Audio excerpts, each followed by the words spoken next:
Okay, we are discussing about 10th class social, chapter number 7, people. Okay, we are discussing some topics of people and settlement. Today, aerotropolis cities. Today topic of aerotropolis cities.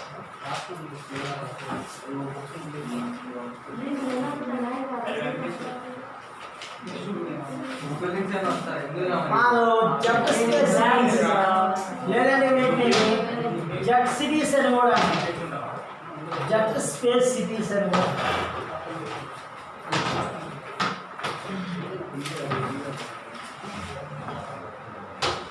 ఏరోట్రోపోలిస్ cities ని airport cities అని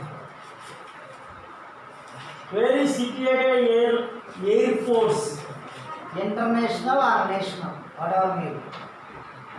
The cities is also called aerotropolis. మన ఇండియాలో airport cities కొన్నే ఉన్నాయి.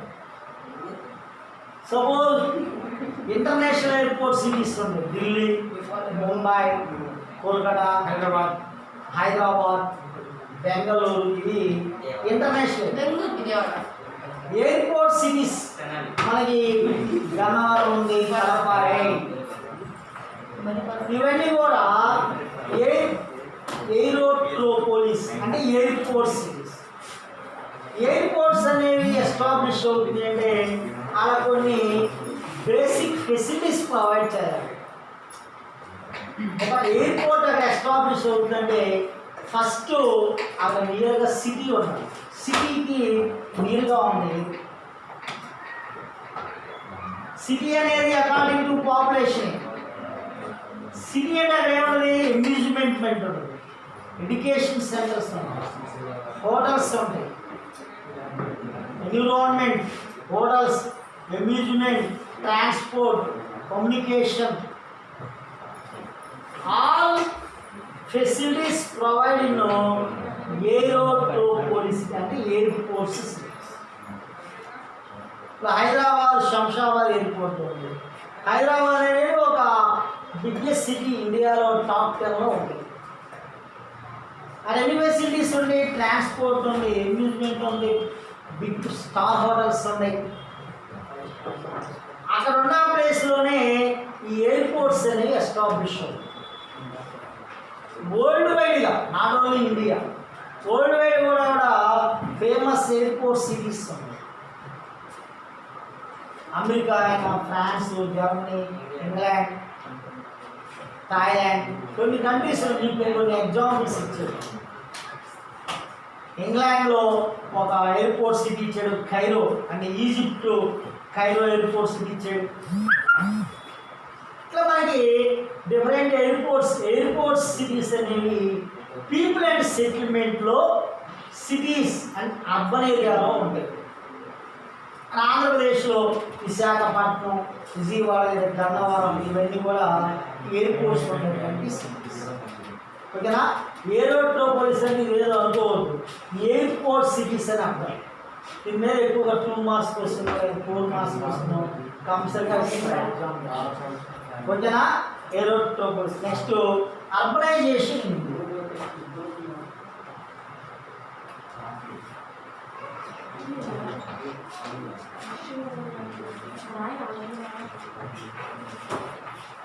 our Indian population మనం ఇస్తే 2011 121 crores ఉంది. Population rural population, urban population ఉంది. అర్బన్ పాపులేషన్ ఏమవుతుందంటే ఇంక్రీజింగ్ అవుతూ ఉంది. పాపులేషన్ అర్బన్ అంటే ఏంటి? టౌన్స్, సిటీస్, పట్టణ ప్రజలు, పట్టణీకరణ. అర్బన్ పాపులేషన్ అంటే అర్బనైజేషన్ అంటే the increasing of urban people, increasing of urban population, urbanization. పట్టణాలు పెరుగుతున్నాయి కాబట్టి అర్బనైజేషన్ పెరుగుతుంది. అర్బనైజేషన్ జరుగుతుందంటే ఏమవుతుంది? పాపులేషన్ కూడా అర్బన్ వైపు మైగ్రేట్ అవుతున్నారు. Next less migration. ఇప్పుడు ప్రజెంట్ ఇండియన్ అర్బనైజేషన్ ఎంత ఉంది? మన ఇండియాలో అర్బన్స్ పీపుల్ ఎంతమంది ఉన్నారంటే మనకి 2001 census 350 million people 350 million people today మన ఇండియాలో అర్బన్స్ అంటే సిటీస్లో ఉన్నారు. అంటే ఇండియన్ పాపులేషన్లో 1/3 of the population urban population. ఒకప్పుడు అర్బన్ పాపులేషన్ ఓన్లీ 10% ఉండేది. ఈరోజు 35% అర్బన్ పాపులేషన్ ఉంది. ఒకప్పుడు 10, 8 సింగిల్ డిజిట్. మనకి beginning of independent single digit. ఇప్పుడు మనకి పాపులేషన్ ఇంక్రీజింగ్ అవుతుంది. అర్బనైజేషన్, అర్బన్ పాపులేషన్ పెరుగుతుంది. ఈ అర్బనైజేషన్ అంటే మనకి ఎగ్జాంపుల్ 300 మిలియన్ పీపుల్ ప్రెజెంట్ అర్బన్స్లో ఉంటున్నారు. Percentage 1/3 of the population urbanise. ఎందుకు అర్బనైజేషన్ జరుగుతుంది? కాజెస్ ఏంటి? పట్టణీకరణ పెరగడానికి కారణాలు ఏంటంటే రూరల్ ఇండియాని మనం అప్గ్రేడ్ చేయాలి. రూరల్ ఇండియాలో ఉండే నీడ్స్ ఏంటి, వాంట్స్ ఏంటి, అక్కడ basic facilities, infrastructure, basic facilities అవన్నీ కూడా రూరల్ ఇండియాలో ఉండవు. రూరల్ అంటే ఏంటి? గ్రామీణ ప్రాంతాల్లో, పల్లెటూరులో ఉండవు. పల్లెటూరులు అనేవి కొన్ని ఫెసిలిటీసే ఉంటాయి, ప్రైమరీ ఫెసిలిటీస్ ఉంటాయి. ఇప్పుడు అర్బనైజేషన్ ఎందుకు అవుతుంది? రూరల్ ఏరియాలో ఓన్లీ ప్రైమరీ ఎడ్యుకేషన్ లేదా mandal level education. Higher education అంతా కూడా ఏం చేయాలి? అర్బన్గా రావాల్సింది. కాలేజెస్, మళ్ళీ హై స్కూల్ లెవెల్లో కొన్ని స్కూల్స్ కొన్ని గ్రామాలకు 5th క్లాస్ దాకా, కొన్ని గ్రామాలకు 10th క్లాస్ దాకా. వాళ్ళు ఏం చేయాలి? హై స్కూల్ కానీ colleges, engineering, medicine, polytechnical, IT, మనమే ఏదైనా సరే రావాలండి. The people migrated to cities రావాల్సింది. హెల్త్ ఫెసిలిటీస్ వస్తాం. విలేజ్ లెవెల్లో ఎంత ఉంటుంది హెల్త్? ప్రైమరీ హెల్త్ సెంటరే ఉంటుంది గవర్నమెంట్. లేదంటే ఒక ఆర్ఎంపీ డాక్టర్ ఉంటాడు విలేజ్లో. ప్రాబ్లం ఏంటంటే ఇమ్మీడియట్గా నీరుగొండ టౌన్స్ దిగాలి. అక్కడ మరి hospitals, super speciality hospitals. Government కూడా మన ఎక్కువ సిటీస్, డిస్ట్రిక్ట్ హెడ్ క్వార్టర్స్లో మరి big hospitals establish, district level hospitals. అంటే పాపులేషన్ ఫెసిలిటీస్లో ప్రొవైడ్ అవుతుంది ఎక్కువ అర్బనైజేషన్, ఎడ్యుకేషను, ఎంప్లాయ్మెంట్ కూడా. పల్లెటూరులో ఎక్కువగా దేని మీద డిపెండ్ అంటారు పీపుల్? వ్యవసాయం మీదే డిపెండ్. అక్కడ ఏముంటాయి? వ్యవసాయమే ఉంటుంది, ఇంకేమో. లేదంటే ఫెసిలిటీస్ ఉంటుంది. లేదంటే కానీ యానిమల్ వెడ్డింగ్ అంటే పశు పోషణ ఉంటుంది. వాళ్ళు ఏం చేయాలి? ఇప్పుడు ఆటోమేటిక్గా ప్రజలు ఎంప్లాయ్మెంట్ కొరకు సిటీస్కి రావాలి. ఇండస్ట్రీస్లో అయినా ఏ సెక్టర్ అయినా తీసుకోండి. అగ్రికల్చర్ అనేది ఎక్కువగా రూరల్ ఏరియా అంటే గ్రామీణ ప్రాంతాలు అన్నది. అర్బన్ ఏరియా అంతా కూడా ఇండస్ట్రీస్, సర్వీస్ సెక్టర్. అంటే అర్బనైజేషన్ అనేది ఈరోజు మన ఇండియాలో చాలా వేగంగా ఫాస్ట్గా గ్రోత్ అవుతుంది. అర్బన్ పాపులేషన్ చాలా వేగంగా ఫాస్ట్గా గ్రోత్ అవుతుంది. మన ఇండియాలో ఒకసారి చూస్తే 1 lakh అబోవ్ ఉన్నటువంటి సిటీస్ హండ్రెడ్స్లో ఉన్నాయి. 1,00,000 కంటే ఎక్కువ జనాభా ఉన్న టౌన్స్ హండ్రెడ్స్లో ఉన్నాయి. హండ్రెడ్స్లో, వందల్లో. 10 lakhs అబోవ్ ఉన్నటువంటి సిటీస్ ఉంటాయి. మనకి ఎగ్జాంపుల్ దగ్గరగా 20-30 ఉన్నాయి. 1 crore అబౌవ్, 10 million అబౌవ్ ఉన్నటువంటి సిటీస్ 3 ఉన్నాయి. ఢిల్లీ, ముంబై, కోల్కతా. ముంబై, ఢిల్లీ, కోల్కతా.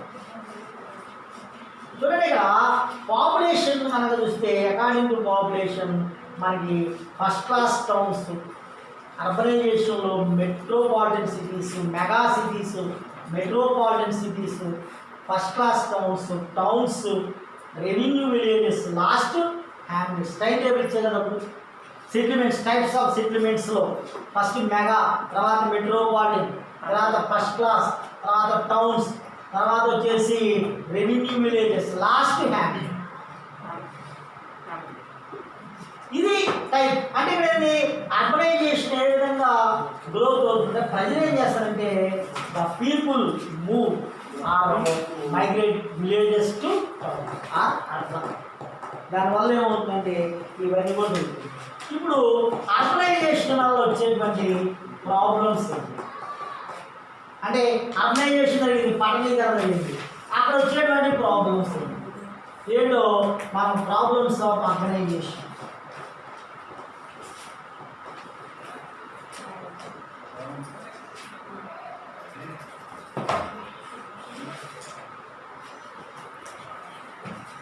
ఫస్ట్ సిటీ టౌన్లో వస్తే పాపులేషన్ గ్రోత్ ఎక్కువగా ఉంది, ఫస్ట్ జనాభా పెరుగుతారు. ఫస్ట్ మేజర్ ప్రాబ్లం జనాభా. నెంబర్ 2 డ్రింకింగ్ ప్రాబ్లం ఉండదు. అలా టౌన్ సిటీస్లో major problem drinking water. Third సరిగ్గా అందరికీ ఓన్ హౌసెస్ ఉండవు. ఫోర్త్ మనకి ఎక్కువగా స్లమ్ ఏరియాస్ ఉంటాయి. అర్బన్ ఏరియాలో స్లమ్ అంటే there is no basic needs in area, ఇచ్చి ఆ ఏరియాని స్లమ్ అంటారు. డ్రింకింగ్ వాటర్ అని, రోడ్స్ అని, కమ్యూనికేషన్ అవని, స్ట్రీట్ లైట్స్ అవని, సరైనటువంటి హౌసెస్ లేకుండా ఉండే ఏరియాలు. అంటే ఒక మాట చెప్పాలంటే the poor people settled in town. ఏ ఏరియాలో అయితే poor people, low income people settle అవుతారో ఆ ఏరియా స్లమ్ ఏరియాగా ఉంటుంది. అంటే లో ఇన్కమ్ కదా, హౌసెస్ కూడా అలానే ఉంటాయి. అక్కడ సరైన డ్రింకింగ్ వాటర్ ఫెసిలిటీ ఉండదు, రోడ్స్ సరిగ్గా ఉండవు, స్ట్రీట్ లైట్ సరిగ్గా ఉండదు. అక్కడంతా కూడా మరి ప్రాబ్లమ్స్, హెల్త్ ప్రాబ్లమ్స్ వచ్చేస్తాయి, డిసీజెస్ రైజ్ అవుతుంది. తెలుగులో మురికివాడలు అంటారు. మురికివాడ అనేది ఎక్కువ అక్కడ పల్లెటూరులో ఉంటాయి. మురికివాడ అంటే పడతారు పల్లెటూరు, మురికివాడ అంటే విలేజెస్ అంటే గ్రామీణ ప్రాంతం. మురికివాడ అనే వాడు ఎక్కడ వస్తుందంటే స్లమ్ అనేవాడు అర్బన్లోనే వస్తుంది. జనాభా ఎక్కువ ఉండటం వల్ల అక్కడ వచ్చేటువంటి డిసీజెస్ కూడా ఎక్కువగా అర్బన్లోనే వస్తాయి. సో మెనీ డిసీజెస్ అనేది ఈరోజు కరోనా అనేది కూడా ఎంత అవపడగానే అర్బనైజేషన్. అర్బనైజేషన్ చాలా ఇంపార్టెంట్. దీనివల్ల ఏం జరుగుతుందంటే మనకి పాపులేషన్ ఇంక్రీజింగ్తో పాటు సో మెనీ డిసీజ్ అవ్వటం, బేసిక్ డిసీజ్ అవ్వడం, అన్నిటికంటే ఎన్విరాన్మెంట్ ప్రాబ్లమ్స్. ఎన్విరాన్మెంట్ ప్రాబ్లం అంటే ఏంటి? వాటర్ పొల్యూట్ అవుతుంది, ఎయిర్ పొల్యూట్ అవుతుంది, ఓవరాల్గా అట్మాస్ఫియర్ మొత్తం పొల్యూట్ అవుతుంది, గ్లోబల్ వార్మింగ్ వచ్చేసి హీట్ అయిపోతుంది. మన ఎర్త్ ప్లానెట్ గ్లోబు బాగా హీట్ అయిపోతుంది, వార్మింగ్ వచ్చేస్తుంది. గ్లోబల్ వార్మింగ్ అనేది దేనివల్ల ఉందంటే అర్బనైజేషన్ వల్ల. అర్బనైజేషన్లో ఏమండి ఇండస్ట్రీస్ ఉంటాయి. అర్బన్లోనే ఇండస్ట్రీస్ ఉండేది. ఇండస్ట్రీస్ ఏం చేస్తుంది? రిలీజ్ చేస్తుంది. ఏం రిలీజ్ చేస్తుంది? Waste material, smoke, dust release చేస్తుంది. వాటర్ బాడీస్ పొల్యూట్ చేస్తుంది ఇండస్ట్రీస్. అక్కడ ఉన్నటువంటి వాటర్ బాడీస్ అంటే రివరా, లేక, కెనాల్స్, వాటర్ ఏదైనా కానీ అవన్నీ కూడా పొల్యూట్ అవుతుంది. వేస్ట్ పార్టికల్స్ అన్నీ కూడా వాటర్ బాడీస్లో వచ్చి జాయిన్ అవుతుంది, కెమికల్స్ జాయిన్ అవుతుంది, పాయిజనస్ ఐటమ్స్ జాయిన్ అవుతుంది. అవన్నీ కూడా మన వాటర్ బాడీ కలిసి అవన్నీ కూడా మనం వాటర్ తీసుకుంటాం. ఎయిర్లోకి వెళ్ళిపోతుంది స్మోక్, డస్ట్, ఇదంతా కూడా ఎయిర్ మొత్తం పొల్యూట్ అవుతుంది. సౌండ్ పొల్యూషన్, అర్బనైజేషన్లో సౌండ్ పొల్యూషన్, వెహికల్స్ ఎక్కువ ఉంటాయి. ఆ వెహికల్స్ రిలీజ్ చేసే స్మోక్, వెహికల్స్ నుంచి వచ్చే సౌండ్, ఇవన్నీ కూడా మనకి సో మెనీ ప్రాబ్లమ్స్ రైజ్ చేస్తాయి. అర్బనైజేషన్ వల్ల ఇండస్ట్రియలైజేషన్ జరిగింది, పారిశ్రామికీకరణ, పరిశ్రమల అభివృద్ధి, పరిశ్రమల వల్ల మరి పర్యావరణం దెబ్బతింటుంది, వాటర్ ప్రాబ్లం వచ్చేస్తుంది, మరి సాయిల్స్ ప్రాబ్లం వస్తుంది. అర్బనైజేషన్ వల్ల పంటలు ఎక్కువ పండించాలి కదా రైతు, పాపులేషన్కు తగ్గట్టుగా పంటలు పండించాలి కదా, ప్రొడక్షన్ ఇంక్రీజ్ చేయాలి కదా. ప్రొడక్షన్ ఇంక్రీజ్ చేయడం వాడు ఏం చేస్తున్నాడు? కమర్షియల్ ఫార్మింగ్ పడుతుంది. దాంట్లో ఏం చేస్తున్నాడు?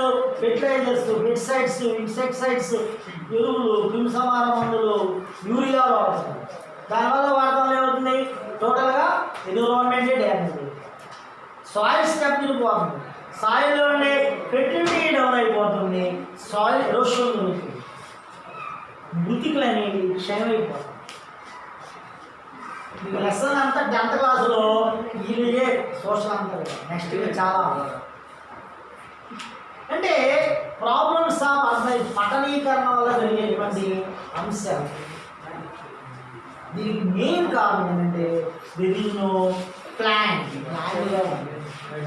ఇన్కమ్ కూడా బాగా ఇన్కమ్ పీపుల్ అనుకోండి, హైదరాబాద్ బంజారా హిల్స్ అంతా కూడా ఇన్కమ్ పీపుల్ ఉంటారు, వెల్ సెటిల్డ్ పీపుల్. సెటిల్మెంట్స్లో middle class settlement, low class settlement, high class settlements ఉంటాయి. హై క్లాస్ సెటిల్మెంట్స్ హై లెవెల్లో ఉంటాయి, అవంతా కూడా హై రేంజ్లో ఉంటాయి. Middle class settlements, middle class people houses అవి ఒక లెవెల్లో ఉంటాయి. పూర్ క్లాస్ ఉంది, ఇండియాలోనే కాదు ఏషియాలోనే అతిపెద్ద మురికివాడ ధారావి. ధారావి అనేది ముంబైలో ఉంది. ఈ మధ్య కరోనా గురించి ఇప్పుడు ధారావి గురించి రాసుకొచ్చి, ధారావిలో ఉండే జనాభా ఎంత సార్? 10 lakhs ఉంటారు. ధారావి అనేది వరల్డ్లోనే, ఏషియన్ కాంటినెంట్లోనే బిగ్గెస్ట్ స్లమ్ ఏరియా. ముంబైలో ఉంది, 10 లక్షల మంది ఉంటారు ఆ జనాభా. 10 lakhs చూడండి, అర్బనైజేషన్ వల్ల అంత అర్బనైజేషన్. ముంబైలో ఉండే జనాభా దగ్గరగా నియర్లీ 2 crores వచ్చారు. మరి ప్రాబ్లమ్స్ వచ్చేసినాయి అంటే ఇవన్నీ కూడా మనం అబ్జర్వ్ చేస్తే అర్బనైజేషన్ వల్ల మనకి సో మెనీ ప్రాబ్లమ్స్ ఉంటాయి. ఎనియో ఆడ ఫెసిలిటీస్ ఉండొచ్చు, ఎంత వరకు లేదా ఎడ్యుకేషన్, ఎంప్లాయ్మెంట్కి వెళ్తారు. ఆ ఎంప్లాయ్మెంట్ కూడా ఏంటంటే లో ఇన్కమ్, అనార్గనైజ్డ్ సెక్టర్లో వర్క్ చేసేవాళ్ళు ఎక్కువ. అది అర్బన్లో సెటిల్ అయ్యాడంటే హై ఇన్కమ్ సెటిల్ అవుతున్నాడా? పల్లెటూరులో వర్క్ లేదు, పట్టణాలు వెళ్ళి హై ఇన్కమ్ వర్క్ చేస్తున్నాడు, చేయడు. రోజువారీ డైలీ వేజెస్ కింద ముందు వాడి జీవనాన్ని వాళ్ళకి బదలాడి అవుతుంది. ఇక్కడికి హౌస్ ఉండదు కదా, ప్లాన్ హౌస్ ఉండదు. హౌసెస్ కూడా మరి లో ఇన్కమ్ తగ్గట్టుగా హౌసెస్. ఇదంతా పీపుల్ అండ్ సెటిల్మెంట్స్లో ఉండే లెసన్లో ఉండే టాపిక్స్ అన్నమాట. జనరల్ మనం ఏమన్నా సెటిల్మెంట్స్కి అట్రాక్ట్ చేసే 3 points ఉన్నాయి. ఏంటవి? Site, situation, the history of the place అని చెప్తాం. అవి మెయిన్ అట్రాక్ట్ చేసి. ఓకే, మంచిదే, అట్రాక్ట్ చేసి వెళ్ళాం, కానీ అక్కడ వచ్చే ప్రాబ్లమ్స్. సిటీ అని వెళ్ళు, అక్కడ వచ్చే ప్రాబ్లమ్స్. సైట్ అట్రాక్ట్ చేసింది, జనమంతా ఒకే ప్రాంతంలో ఇల్లు కట్టుకున్నారు, వచ్చేసింది, అక్కడ స్లమ్ వచ్చాయి, అక్కడ ప్రాబ్లమ్స్ వస్తాయి. ఏయో ఈ లెసన్ యొక్క ఇంపార్టెంట్ అంటే పీపుల్ అండ్ సెటిల్మెంట్. ఇప్పుడు మీకేమంటే మన ఇండియాలో సెటిల్మెంట్స్ అనేవి ఎలా ఉంటాయి, జనాభా ఎక్కడెక్కడ ఎక్కువ నివసిస్తున్నారు, జనాభా నివసించే ప్రాంతాలు ఎలా ఉంటాయి, ఆ ఏరియాలు ఏంటి, పాపులేషన్ ఎలా ఇంక్రీజ్ అయింది, ఇవన్నీ కూడా ఈ పీపుల్ అండ్ సెటిల్మెంట్ లెసన్ యొక్క ఇంపార్టెన్స్. ఏరోట్రోపోలిస్ సిటీలో మీకు లెసన్లో ఇంటర్నేషనల్ ఎయిర్పోర్ట్స్ ఉంది. ఒకటేమో ఇతరో అండ్ అది లండన్లో ఉంది. తర్వాత కైరోలో, ఈజిప్ట్ క్యాపిటల్ కైరో ఒకటి ఉంది. తర్వాత థాయిలాండ్లో క్యాపిటల్ బ్యాంకాక్ సంబంధించిన ఎయిర్పోర్ట్ సిటీ ఒకటి ఇచ్చాడు. అవన్నీ కూడా ఇంటర్నేషనల్ ఎయిర్పోర్ట్ కింద ఎగ్జాంపుల్స్ ఇవి మీకు ఈ లెసన్ ద్వారా చూస్తాం. అదేనా ఈ పీపుల్ అండ్ సెటిల్మెంట్ సంబంధించినటువంటి ఈ లెసన్ ఎదురుతో మీకు కంప్లీట్ అయిపోతుంది. Next lesson people and migration చెప్పిన తర్వాతే వేరే లెసన్లో చెప్తాం. అంటే పీపుల్ మీద 3 lessons కనెక్ట్ అయ్యింది. 6th lesson people, 7th lesson people and settlement, 8th people and migration. ఈ లెసన్ నెక్స్ట్ చెప్తాను. దీని మీద ఓవరాల్గా మీకు 2-3 questions హోంవర్క్ రాసుకోండి. ఓకేనా? People and settlement 5 minutes topic ఉంది. మనకి ఆర్గనైజేషన్లో వేస్టేజ్ మెటీరియల్ని మనం ఎలా రిమూవ్ చేస్తాం, ఎలా వాటిని ఆ వేస్ట్ మెటీరియల్ని వాటిని ఎలా మనం రిమూవ్ చేయడం అంటే వాటిని ఎలా వేస్ట్ మెటీరియల్ మొత్తం డంప్ చేస్తాం అనేది టాపిక్. ఒక example Berhampur municipal corporation, BMC. Berhampur అనే ఒక సిటీ, అది ఎక్కడ ఉందంటే బరంపూర్ అనేది ఒడిషా స్టేట్లో ఉంది. ఈ బరంపూర్ మున్సిపల్ కార్పొరేషన్ సిటీ వాళ్ళు వాళ్ళకి వేస్ట్ వచ్చింది కదా, ప్రతిరోజు 150 tons 150 టన్నుల వేస్ట్ మెటీరియల్ వస్తూ ఉంది ప్రతిరోజు. ఇవన్నీ కూడా ఎక్కడ తీసారు, డంప్ ఎక్కడ చేస్తుంది? ఇప్పుడు ఆ డంప్ యార్డ్స్ ఉండాలి కదా, వాళ్ళు ఏం చేశారంటే ఆ సిటీకి అవుట్స్కట్లో ఒక స్మాల్ విలేజ్ ఉంది, అదంతా హిల్లీ రీజన్ అన్నమాట. ఆ ఆ రీజియన్లో ఈ డంప్ యార్డ్ మొత్తం కూడా అక్కడ తీసి వేస్ట్ మెటీరియల్ అని వీళ్ళు ఒక మున్సిపల్ కార్పొరేషన్ ఒక ప్రాసెస్ అంటే ఒక రూల్ పాస్ చేసింది. ఆ యార్డ్ ఆ వేస్ట్ మెటీరియల్ అంతా కూడా తీసుకొచ్చి డిస్పోజల్ చేయాలి కదా. డిస్పోజల్ చేసేటువంటి మిషన్స్ మన దగ్గర లేవు. అదే టెక్నాలజీ ఉండేటువంటి సిటీస్లో ఉంది. అయితే ఈ వేస్ట్ తీసుకొస్తానికి ఆ విలేజ్ పేరు మధురా విలేజ్ అని ఉందాం, అది అవుట్స్కట్లో ఉంది. ఆ విలేజ్ పీపుల్ వ్యతిరేకించారు, మీ అంతా వేస్ట్ వస్తుంది, ఆ విలేజ్లో ఉండే వాళ్ళకి లాసే, ఆ వేస్ట్ అంతా తీసుకెళ్ళి అక్కడ పడేస్తే ఆ చెత్త జనాభా అంతా ఆ గ్రామాల ప్రజలకు ఎలా ఉంటుంది, వాళ్ళకి నష్టమే కదా, వాళ్ళకి ఎంత ప్రాబ్లమ్స్ అసలు ఊరుకో. వాళ్ళు కోర్టుకి వెళ్తారు. కోర్టుకి వెళ్తే కోర్టు ఏం చేస్తుందంటే ఇట్లా మీరు ఆ గ్రామ ప్రజలకి నష్టం లేకుండా డిస్పోజల్ని ఎలా చేస్తారో చేస్తే ఎవరంటే మళ్ళీ మున్సిపల్ కార్పొరేషన్ వాళ్ళు ఏం చేస్తారంటే నియర్గా ఒక ప్లేస్ కొంటారు. ఏది నియర్ అంటే విలేజ్కి నియర్గా వేరే ప్లేస్ ఒకటి కొంటారు. కొన్నప్పుడు అక్కడ మనకి ఇంటర్నేషనల్ స్టాండర్డ్తో ఆ ప్లేస్లో డిస్పోజల్ చేసేటువంటి న్యూ మెషిన్స్ అంటే న్యూ మెథడ్స్ తీసుకొచ్చారు. వేస్ట్ అంతా కూడా డిస్పోజ్ చేయాలి, అంతే కదా. డిస్పోజ్ చేసేటువంటి తీసుకురావడం వల్ల ఈ 150 టన్నులు వస్తుంది ప్రతిరోజు. మన తెనాలి ఎంత వస్తుంది తెలుసా? తెనాలి, గుంటూరు, విజయవాడ ఏదైనా కానీ సిటీస్ని బట్టి వస్తుంది. 10 టన్స్, 20 టన్స్. ఇది కార్పొరేషన్ కాబట్టి 150 టన్స్ వస్తుంది. ఎంత వేస్ట్ మెటీరియల్, ఎక్కడ డంప్ యార్డ్ ఉంటుంది, ఎక్కడ డిస్పోజ్ చేయాలి, ఇవన్నీ కూడా అర్బనైజేషన్లో ఉండే problems. Main waste material dispose చేసే ప్రాబ్లం మెయిన్. ఆ చెత్త చెదారం ఆ వేస్ట్ అంతా కూడా ఎక్కడ డిస్పోజ్, ఏ ప్లేస్కి వచ్చింది, ఆ డిస్పోజ్ చేసేటువంటి న్యూ మెథడ్స్ ఉంటాయి. ఇవన్నీ కూడా మనకి అర్బనైజేషన్లో ఉండేటువంటి బిఎంసీ అంటే బరంపూర్ మున్సిపల్ కార్పొరేషన్. ఈ కార్పొరేషన్ వాళ్ళు మరి ఒక న్యూ మెథడ్ తీసుకున్నారు. ఈరోజు కొన్ని మనకి UNO United nation development fund కింద మనకి ఇండియన్ ఇంటర్నేషనల్ ఫైనాన్స్ కార్పొరేషన్ వాళ్ళు కూడా దీనికి సపోర్ట్ ఇచ్చి ఈరోజు డిస్పోజల్ సంబంధించి డిస్పోజ్ చేసే వేస్ట్ మెటీరియల్ డిస్పోజ్ చేసే ప్లాంట్ని పెట్టడం జరిగింది. ఆ ప్లాంట్ ద్వారా ఆ వేస్ట్ అంతా డిస్పోజ్ అవుతాం, ఎన్విరాన్మెంట్ ఎటువంటి డ్యామేజ్ లేకుండా న్యూ మెథడ్స్తో ముందుకెళ్తాం మనం చేస్తాం. అంతేనా? ఈ లెసన్ యొక్క ఇంపార్టెన్స్ ఇది. దీని మీద 2 క్వశ్చన్స్ తీసుకుంటాం.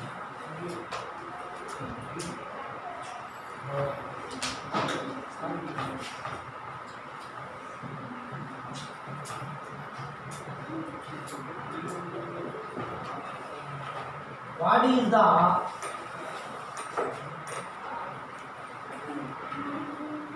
Importance of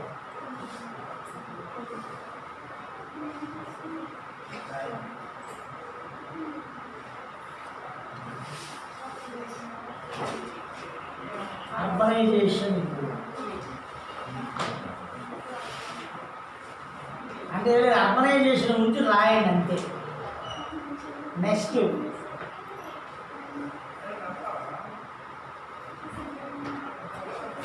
describe the aerotropolicity.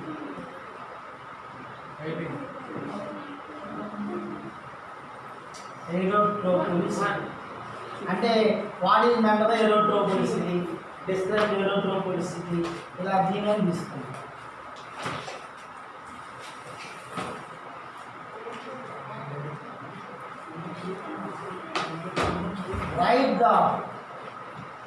Write some problems.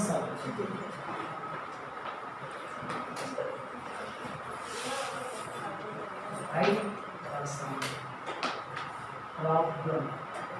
problems of urbanization in India. Urbanization in India. India urbanization వల్ల కొన్ని ప్రాబ్లమ్స్ ఉన్నాయి. అవి ఏదో కొన్ని రాయండి, మొత్తం రాయండి. ఏరోట్రోపోలిస్ మీనింగ్ రాయండి. ఏరోట్రోపోలిస్ అంటే ఏంటి మీనింగ్, 2 లైన్స్ రాయాల్సి వస్తుంది. ఇది ఇంపార్టెన్స్ ఆఫ్ అర్బనైజేషన్. అలా అర్బనైజేషన్ ప్రాముఖ్యత, ఎందుకు అర్బనైజేషన్ ఈ రెండు వేరు, ఇదే ప్రాబ్లము, ఇదే ఇంపార్టెన్స్, ఇదే ఎర్రర్ ఓకేనా?